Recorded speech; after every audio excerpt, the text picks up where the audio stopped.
할렐루야. 말씀에 은혜 받으시기 바랍니다. 말씀에 은혜 받으실 줄 믿습니다. 5월 마지막 주 월요일 새벽 기도에 참여하신 우리 온라인으로 참여하시고 현장에서 참여하시는 우리 본이 되는 게 모든 성도 여러분들에게 하나님의 사랑이 충만하게 넘치시길 주님의 이름으로 축복합니다. 오늘 나눌 말씀의 제목은요, 언약의 사자 예수 그리스도라는 제목으로 말씀을 나누고자 합니다. 사랑하는 여러분, 우리는 종종 우리 힘으로 절대 해결할 수 없는 문제를 만나게 됩니다. 그럴 때 우리는 문제를 해결해 줄 수 있는 사람을 찾고요. 또 그 사람이 빨리 와서 해결해 주기를 간절히 기다립니다. 그리고 그 사람이 문제를 해결해 주면 우리는 고마움을 표현하고 은혜에 보답하고 싶어 합니다. 그런데 만약 어떤 사람이 자신의 문제를 해결해 준 사람에게 지불하기로 한 약속한 그 비용을 주지 않거나 오히려 도와준 사람을 모욕하고 비방한다면 어떨까요? 법적으로 처벌을 받거나 결국 자신이 더 큰 비난을 받게 되겠죠. 근데 오늘 말씀에 나오는 유다 백성들이 그렇습니다. 도움을 받고도 오히려 도와준 사람을 모욕하고 비방하는 사람처럼 하나님의 사랑과 은혜를 받고도 하나님을 멸시하고 배반했습니다. 하나님은 그런 유다 백성들에게 하나님의 말씀을 전할 사자로 말라기 선지자를 보내셨습니다. 말라기 선지자는요, 유다가 멸망하고 바벨론의 포로로 끌려갔다가 다시 유대 땅으로 돌아온 후에 활동한 선지자입니다.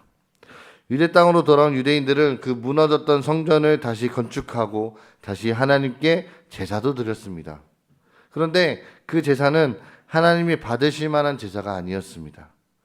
백성들과 제사장들은 하나님께 더러운 떡을 드리고 또 눈이 먼 것, 또 다리 저는 것, 병든 것, 이 상태가 좋지 않은 것들을 하나님께 제물로 드렸습니다. 유다 백성과 제사장이 드린 제물은요, 하나님을 경외하지 않고 하나님의 이름을 멸시하는 그들의 마음을 보여주는 것이었습니다. 하나님은 이런 제사를 드리지 못하도록요, 성전의 문을 닫아버릴 사람이 있었으면 좋겠다라고 말씀하셨습니다. 제사장들은 백성들을 위해 하나님께 제물을 드리는 일 말고도 하나님의 말씀, 또 진리의 율법을 가르쳐서 백성들이 죄와 불순종을 버리고 하나님께 돌아와 헌신하도록 하는 그런 중요한 직무를 맡은 사람들이었습니다. 하나님의 명령을 그대로 전달하는 사자의 역할이 주어진 것이죠. 그런데 이 제사장들은 율법을 하나님의 뜻과 다르게 그냥 자기들의 생각대로, 자기들의 제멋대로 가르쳐서 오히려 사람들이 옳은 길을 떠나서 율법을 어기게 했습니다. 그렇게 율법에서 떠난 유다 백성들은 이방신을 섬기는 사람들과 결혼해서요, 또 우상을 섬기기도 하고 점을 치기도 했습니다. 제사장들과 유다 백성은 하나님의 소유를 도둑질하는 아주 큰 죄도 지었습니다. 하나님은 이스라엘 백성들에게 11조를 드리라라고 명령하셨습니다. 근데 이 11조는 오직 하나님만을 섬기는 일을 해야 하기 때문에 땅을 분배받지 못한 레위인과 제사장들을 위한 것이었습니다. 또한 가난하고 소외된 이웃들을 돕기 위한 11조도 있었습니다. 그런데 유다 백성들은 11조를요, 하나님이 명령하신 대로 드리지 않았고 또 11조가 목적에 맞게 올바르게 분배되고 사용되지도 않았습니다. 그래서 제사장들과 백성들이 하나님을 경외하고 신뢰하지 않았기 때문에 이런 결과가 일어나게 된 것입니다. 유다 백성들은 하나님과의 관계에서만 죄를 지은 것이 아니라 이웃과의 관계에서도 죄를 지으며 살았습니다. 같이 살고 있던 이 아내가 그냥 싫어지면요, 그냥 정당한 이유도 없이 이혼하고 아내를 버렸습니다. 그리고 자기 이익을 위해서 하나님의 이름으로 거짓 맹세를 하고 일꾼에게 주어야 할 돈을 부당하게 착취했습니다. 사회적으로 힘이 없는 과부와 고아와 이 나그네를 차별하고요, 그들이 가진 것을 또 빼앗았습니다. 이 모든 행동들이 유다 백성이 하나님을 경외하지 않는다는 것을 보여주는 행동이었습니다. 그리고 하나님은 이런 사람들을 반드시 심판하겠다라고 경고하셨습니다. 그런데 한편으로는요, 하나님을 경외하고 또 존중하는 이들은 구원하시겠다라고 말씀하셨습니다. 그들의 이름을 하나님 앞에 있는 기념책에 기록하시고 연단하시고 깨끗하게 하시고 아들처럼 딸처럼 아끼시겠다라고 약속하셨습니다. 치료하는 광선을 비추셔서 그들이 겪었던 고통과 상처를 모두 치유해 주시고 그들이 기쁨을 누리게 하시겠다고 약속하셨습니다. 그리고 그때 하나님을 경외하고 공의를 행하는 사람들이 드리는 제물을 기쁘게 받으실 것이다 라고 말씀하셨습니다. 또한 하나님이 오실 길을 준비할 하나님의 사자를 먼저 보내시겠다라고 약속하셨습니다. 그리고 언약의 사자를 보내셔서 심판할 사람을 심판하시고 구원할 사람을 구원하시고 회복시키겠다라고 약속하셨습니다. 여러분, 그렇다면 오늘날 우리들은 어떤 예배를 드리고 우리는 어떤 삶을 살아야 할까요? 첫 번째로 우리는요, 하나님을 경외함으로 예배해야 합니다. 하나님은 아무 사랑받을 만한 자격이 없는 그 이스라엘 백성들을 사랑하시고요, 은혜를 베풀어 주셨습니다. 하나님은 이스라엘 백성들을 지으셨고 지키시고 보호하시고 복을 주셨습니다. 때문에 이스라엘 백성들은 주인이자 아버지이신 하나님을 경외했고요, 경외하고 신뢰하는 것이 마땅합니다. 하나님의 말씀에 순종하고 하나님께 감사와 찬양을 올려드려야 하는 게 마땅하다는 것이죠. 그런데 유다 백성들과 제사장들은 하나님이 명령하신 모든 11조를 드리지 않았고요, 하나님께 드리기에 합당하지 않은 그런 제물들을 하나님께 드렸습니다. 왜 그렇게 드렸어요? 하나님을 경외하지 않고 하나님의 이름을 멸시했기 때문입니다. 여러분, 우리는 하나님을 경외하고 신뢰하는 믿음으로 하나님을 예배해야 합니다. 하나님은 이스라엘을 사랑하셨던 것처럼 지금 이 자리에 함께 주님께 예배 올려드리는 이 자리에 나와 계신 우리 본이 되는 게 성도님들을 사랑하십니다. 하나님은요, 우리를 지으셨고요, 죄로 인해 더러운 우리를 깨끗하게 해주셨습니다. 하나님의 백성으로, 자녀로 삼아주셨습니다. 하나님은요, 그래서 우리의 주인이시고 아버지이십니다. 정말 하나님이 우리를 위해 하신 일을 믿고 또 하나님이 우리의 주인이자 아버지라고 우리가 믿는다면 우리는 하나님을 경외하지 않을 수 없고요, 신뢰하지 않을 수 없습니다.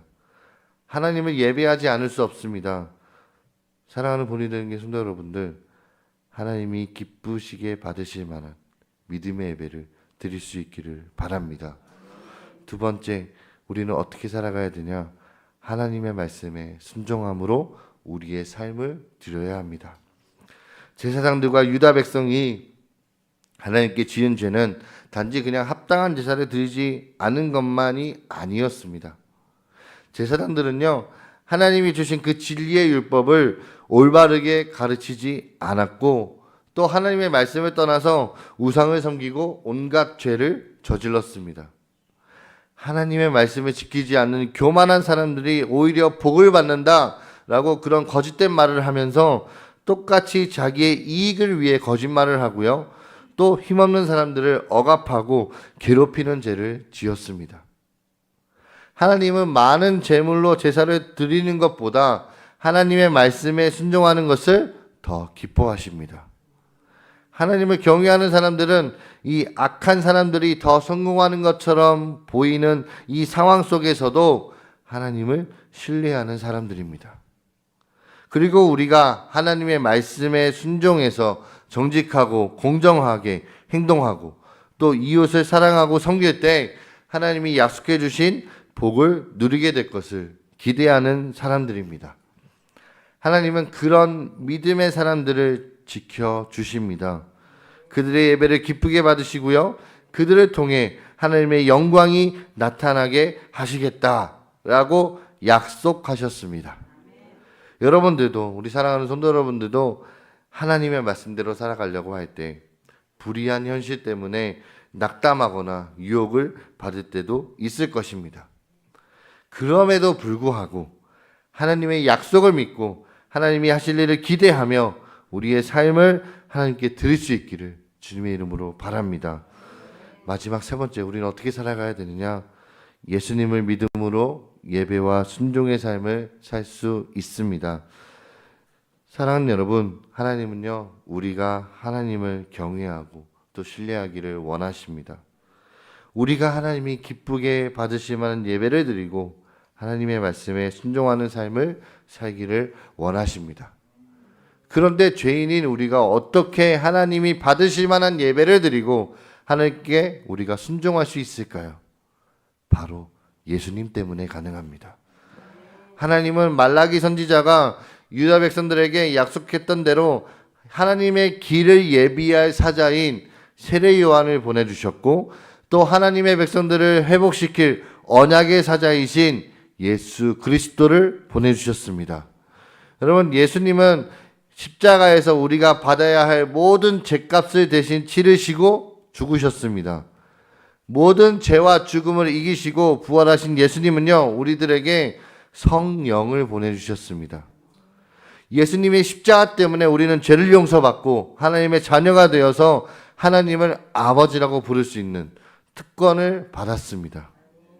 담대하게 하나님 앞에 나아가 하나님을 예배할 수 있게 됐습니다. 그리고 우리 안에 계신 성령 하나님 때문에 하나님의 말씀을 기뻐하고 하나님의 말씀에 순종할 수 있습니다.